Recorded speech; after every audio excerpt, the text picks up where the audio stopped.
Hey guys, it's DC here. Sorry about the stuff up there. I tried to start this video, but YouTube decided that I was doing a live hacking video, which isn't the case. It's just a news channel about different things that are going on in cybersecurity, as well as CTFs and answering questions from you guys from comment section of the last video.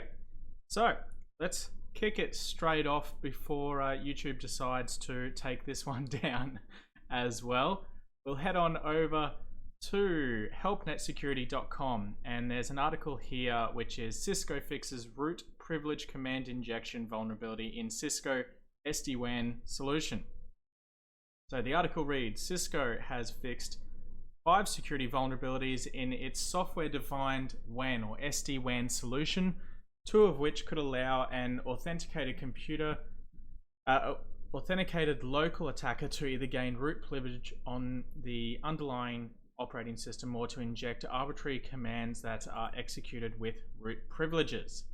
While there is no indication that these flaws are being actively exploited, no workarounds addressing the vulnerabilities exist. So upgrading the Cisco SD-WAN solution software release 19.2.2 is advised. Now there's information here about the vulnerability and the CVEs that are associated with it, and which products are affected, as well as some patches that you can install on your network. So if you do have the Cisco SD-WAN solution with an older version than 19.2.2, I would definitely recommend heading on over to the Cisco website and downloading the updates and obviously patching up those switches ASAP. Get that done immediately. The next story is also from HelpNet Security, and it read the cybersecurity implications of working remotely. So the global spread of COVID-19 coronavirus had a notable impact on workplaces worldwide, and many organizations are encouraging employees to work from home. What are the cybersecurity implications of this shift? So you may know that in the last video I was talking about basically working from home is creating such a massive impact on cybersecurity in general, and it's causing all sorts of problems with infrastructure at different organizations. So this is sort of what this article is all about, basically saying that one issue involves a lack of authentication and authorization, as well as that it increases the likelihood of attack, especially if organizations don't have laptops to give out to staff. This is something that they're going to have issues with on their computers. So it's it's interesting to see what's sort of going on there. And I'm sorry, I'm getting messages spammed over here from YouTube, but that's okay, I'll leave that. And it basically, there's all sorts of problems. So what I'm talking about with human error is if, for example, you are working on your own home computer on a like Citrix environment, for example, and you haven't patched your own system, you have file transfer enabled, and maybe you're working on the documents locally on your own computer and then transferring them over through Citrix to the Citrix desktop. That's a huge vulnerability right there, and that's just caused by human error. What if, for example, that computer at your home has TeamViewer installed with a managed account? So basically an IT support person has access to that computer, or what if your computer has already been hacked and someone has access to it, and you're working through Citrix, or they've given you access to a VPN or a remote desktop, hopefully not, from your home computer. That's, again, there's just so many possibilities for vulnerability there, as well as the implication of infrastructure being impacted by all this extra usage of a network. So that's sort of what this whole article is about. I'll leave it in the description if anyone wants to read it. But yeah, it's basically remote work is causing all sorts of new issues for different places, and it's pretty big news. It's interesting to see how this is all sort of going to play out over the next little while. Over on bleepingcomputer.com, we have Rogers data breach exposed customer info on unsecured database. Canadian ISP Rogers Communication has begun to notify customers of a data breach that exposed their personal information due to an unsecured database. I would have said insecure, but anyway. In a data breach notification posted to their site, Rogers states that they learned on February 26th, all the way back in February, that a vendor database containing customer information was unsecured and publicly exposed to the internet. Uh-oh, that's terrible. So there was a database that they had that had customer information on there, and it was internet facing, which basically means that you could access it from pretty much anywhere on the internet. On February 26, 2020, Rogers became aware that one of our external service providers had inadvertently made information available online that provided access to a database managed by that service provider. We immediately made sure the information was removed and began an investigation to see how many customers might have been impacted. No credit card, no banking or password information was exposed. We are directly contacting any customer whose information was in the database. So we sincerely apologize for this incident and regret any inconvenience this may have caused. So pretty terrible. It's yeah, I guess these sort of things are hard to say because this wasn't actually their database, it was a client database of theirs, and yeah, it's still a vulnerability and there's been a data breach associated with that. I see a lot of questions coming in on the chat and I will get to those very soon. Over on TryHackMe, the leader at the moment is, we'll go to this month, Icelinks, still in first place with 17,692 points, followed by Basher, then OreoBite, who is, that's a new person here.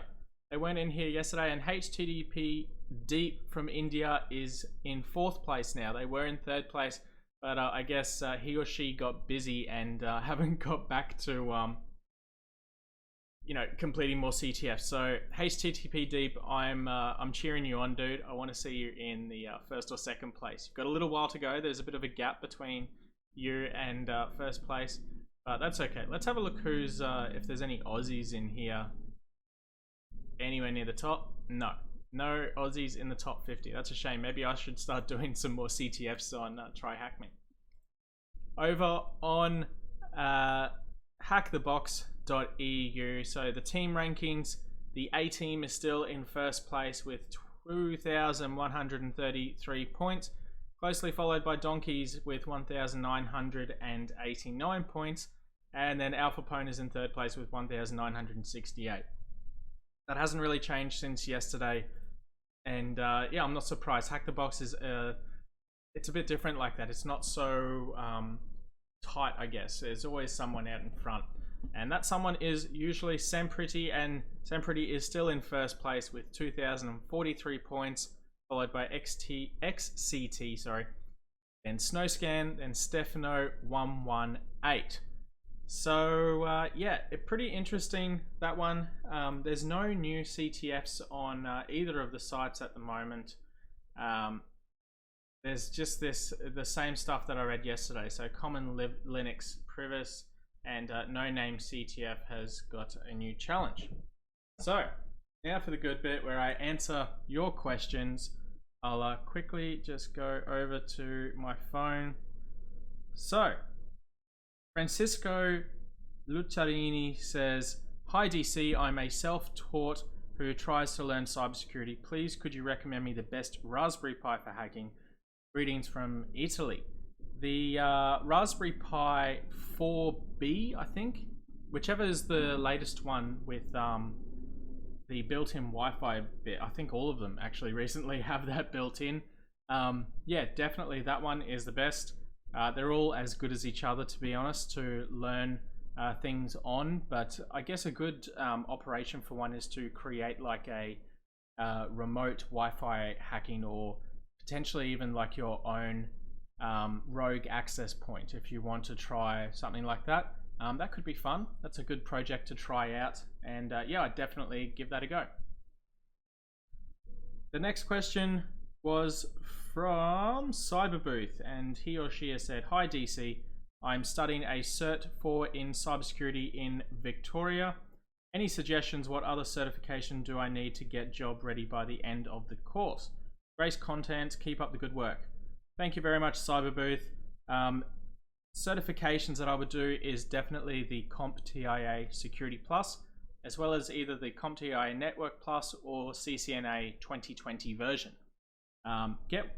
If you get the Cisco one, it's more widely recognized by employers. So if you're looking to perhaps go into network security or network engineering first and then jump over to cybersecurity, it's a pretty typical route that people take, and it's a good one to do. So it'll definitely help you out getting a job down the line, and yeah, it's always going to help you out. So that's my recommendation to you. That was all the questions. Actually, no, there was one here from Esther Ling who says, "If want to learn something related to cybersecurity, which website/resources can I visit?" I would definitely recommend tryhackme.com. This website is great. I'll walk you through quickly. So tryhackme.com is a website where you perform different, I guess, not just pen testing things, but there's also like tutorials on bug bounties on here, as well as network security testing and all sorts of different fun activities. There's a link in the description of all of my videos if you want to sign up and get some free stuff from TryHackMe. But yeah, this is basically it. So there's a whole bunch of rooms here. We'll go into basic pen testing, and I'll sort of show you what it's all about. So there's a set of tasks here, and it says this is a machine that allows you to practice web app hacking and privilege escalation. So, and that you're going to learn brute forcing, hash cracking, service enumeration, and Linux enumeration. So that's a pretty good room. I would definitely give it a try, and yeah, maybe it's going to work out for you and be something really cool to do. So that's all of the questions here. I'll now get to some of these live questions. Angelina Fu, thank you very much for the $4.50 donation. I greatly appreciate it. I'm going to buy myself a bottle of milk with that. So, Sumarin Rathi says, "Shall I do a CEH?" Yeah, definitely. Why not? If you're looking to become an ethical hacker, a CEH is a good start. Down the line, probably still look at doing some more fundamental type things like a Security Plus and a Network Plus, and then maybe moving on to an OSCP if you want to get really serious about pen testing. The next question here was from Danush Hacker. He says, "Hi bro, can you please tell me how to hack a Facebook account?" No, I cannot. That will definitely get my YouTube account banned and everything demonetized, so that's not going to happen. I'm terribly sorry. Hello to all the new people who have just joined into this chat. Really happy to see you all here, and cheers for the donation, Ange. That's awesome. I think that's all so Jaden Hanny says, "I'm only ranked 117 on TryHackMe. I'm Aussie." Nice one, man. If you get into the top 50, let me know, and I'll shout out to everyone in here on a video so that we can have some Aussie respect for you in there. Isles Arfois just said, "I finished all the rooms of TryHackMe network and OS security, and I want other panels for network and OS security." Maybe jump on Hack the Box and check out some of those rooms. They're pretty intense, to be honest. They're quite full on, but definitely worth having a look at. But yeah, that's pretty much all I have for today's video. It's good to see 13 of you in here viewing it live. Happy to have you along. If you join tomorrow's video, it's not going to be live, it's just going to be uploaded at the same time. And yeah, I guess I'll see you there. If you did enjoy this video, don't forget to leave me a thumbs up, and please do, so that it boosts up my ratings. Subscribe if you are new here and maybe you want to check out more of my videos. Definitely subscribe. And if you have any questions for tomorrow's daily hack, leave it in the comments below and I'll get to that on the next video. Thanks for coming, guys, and yeah, I'll see you tomorrow.